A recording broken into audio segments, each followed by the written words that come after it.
Look, Jacy Sheldon knees CC in the groin. It was just a weird. It is not looking good for Caitlin Clark. This was by far the worst ref game. It looked like they wanted Caitlin Clark to be hurt, or they wanted something bad to happen to Kate. There was new footage that has come out. Caitlin Clark is injured again. Allegedly, Jacy Sheldon kneeing Caitlin Clark in the groin. But it's a foul. It is clearly a foul. Obviously, this is called as a no call. New footage has just surfaced, and it changes everything. A previously unseen camera angle shows, with disturbing clarity, Jacy Sheldon driving her knee directly into Caitlin Clark's groin right in front of the referee, who stands by and does absolutely nothing. The officiating was not just questionable. It was a total disaster. Caitlin immediately clutched herself in pain, but the game carried on as if nothing had happened. She visibly grabbed the inside of her right leg, a clear reaction to a very real injury. This wasn't some debatable foul open to interpretation. It was intentional. It was deliberate. And if you're someone who stands with Caitlin Clark, now is the time to speak up. Drop Protect CC in the comments. The league might want to look the other way, but fans won't. She's the one driving ticket sales, the one drawing national attention, the one selling out arenas across the country. She's the reason fans tune in. She's the reason the Fever win games. Indiana plays its best basketball when Caitlin Clark is on the court. That's undeniable.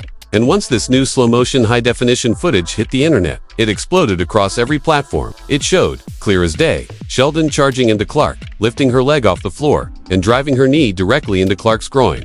There's no ambiguity here. It wasn't a slip. It wasn't incidental contact. It was a targeted strike. The footage leaves no doubt. Jacy Sheldon's foot wasn't even on the ground. Her body was moving forward with momentum, and the point of impact was exactly where it hurts most. The moment the contact happens, Clark doubles over, grimacing and clutching. Herself, she clearly knew she had been hurt, and 39 seconds later, she was still holding her leg, trying to stay in the game. Yet the referee, standing mere feet away, just lets it go. No foul, no review, no whistle, nothing. You can literally freeze. The frame, the ref, is right there. Jacy's leg is fully extended, her knee makes direct contact, and Caitlin Clark takes a blatant hit to the groin. It's a clear foul. It should have been called instantly. Instead, it was ignored. Once the video surfaced online, it went nuclear. Sheldon's knee started trending immediately. Fans were outraged, demanding answers. Was it intentional? Was it malicious? Even if you give the benefit of the doubt, at minimum, it should have been a foul. But the league didn't even acknowledge it. And that's silence. That's the loudest message of all. It says Caitlin Clark is fair game. Her response told you everything you needed to know. She didn't overreact. She didn't flop or exaggerate. She didn't scream or plead. She just grabbed herself, clearly in pain, and tried to stay upright. That wasn't performance. That was raw, unfiltered agony. It hurts to say it, but this was more than just another dirty play. It's a continuation of a disturbing trend. Clark has been taking hits all season. Elbows to the face, blindside shoves, eye pokes, and now a direct knee to the groin. It's happening game after game, and the WNBA continues to look the other way. A fan angle from inside the arena shows it perfectly. The crowd was electric, but even through the cheers, something was off. The Connecticut team was introduced, and the announcer hyped them up. But the fix felt it was clear they believed they could get extra physical with Clark without consequence. This wasn't just tough defense, it was calculated punishment. And there's a difference. It's no longer about trying to stop her with skill. It's about intimidation, about sending a message that she doesn't belong here. And the referees are complicit.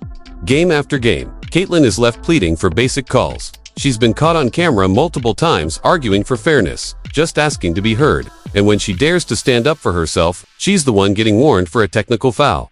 This latest groin injury is on her right side. Previously, she had injured the left. It's not a good sign. Groin injuries are tricky. They don't heal quickly.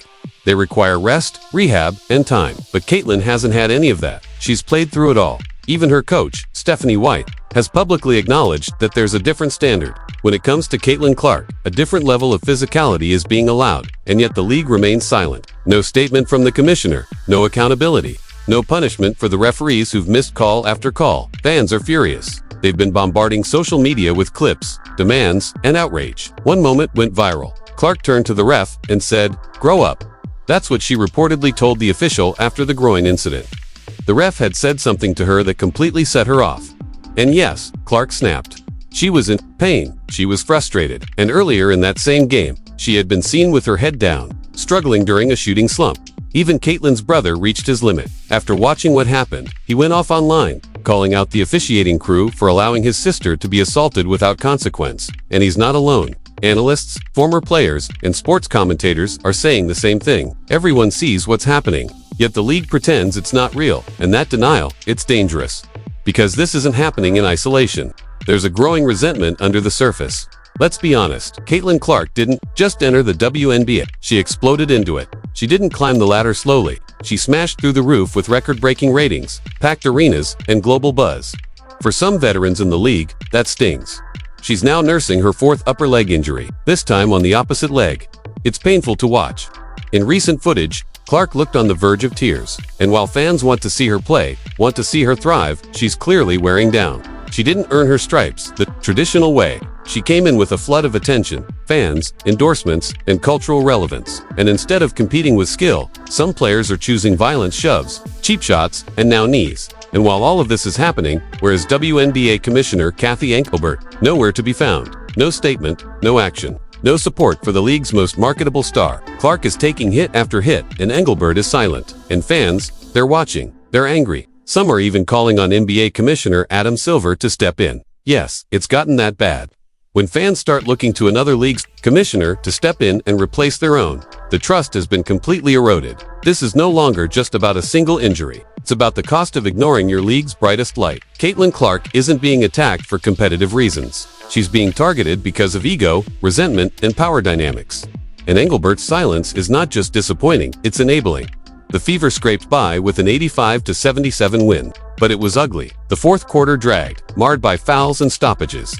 Caitlin had another rough shooting night, and it was clear she wasn't at 100%. She was playing hurt, and that groin injury. It wasn't just another bump. It revealed the cracks in the foundation the WNBA has tried to build. When the clip of Jacy Sheldon kneeing Clark went viral, fans weren't just outraged, they were heartbroken.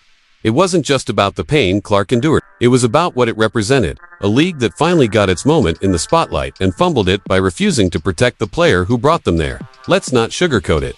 Caitlin Clark didn't just bring fans, she brought life to the WNBA. She injected energy, relevance, and excitement. She sold out arenas that were once empty. She turned routine games into primetime events. She made kids watch women's basketball again.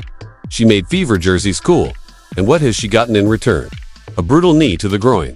Ignored by referees, tearful moments alone under a towel. And now, with the All-Star game around the corner, there's a chance she might not even be able to play. That game was supposed to be the league's crown jewel, hosted in Indiana, her new home. The court was designed with her in mind. The ads feature her face. Fans bought tickets to see her, but thanks to repeated physical abuse and a leadership vacuum, her appearance is now in jeopardy. That's not just disappointing. That's a marketing disaster. Imagine if this had happened to Kobe Bryant or Michael Jordan. This type of treatment, it's making the league unwatchable for some fans. The fallout has already begun. Ticket prices are dropping, some people are giving them away. Fans are canceling flights. Social media is flooded with people saying, why should we support a league that doesn't protect the reason we care? The court is set. Word is spreading. Caitlin Clark might be seriously hurt, and this goes way beyond frustration. Her health is in real jeopardy. Groin injuries are not minor. They're soft tissue injuries that require careful recovery. But Clark hasn't had that. She's been powering through quad strains, groin pulls, and more for separate injuries in just over 3 months. That's not bad luck. That's mismanagement. That's negligence. You could see it again during a recent play with Kelsey Mitchell. Clark made a signature backdoor cut, then immediately grabbed her groin, clearly in pain. Fans felt it. Everyone felt it. She's been limping after nearly every game, and still, she keeps going. She keeps smiling. She keeps playing. She keeps carrying the WNBA on her back. But how long can that continue? You can't carry a league while being brutalized and ignored. And it's not just her body breaking down. Her spirit is cracking too. After that hit,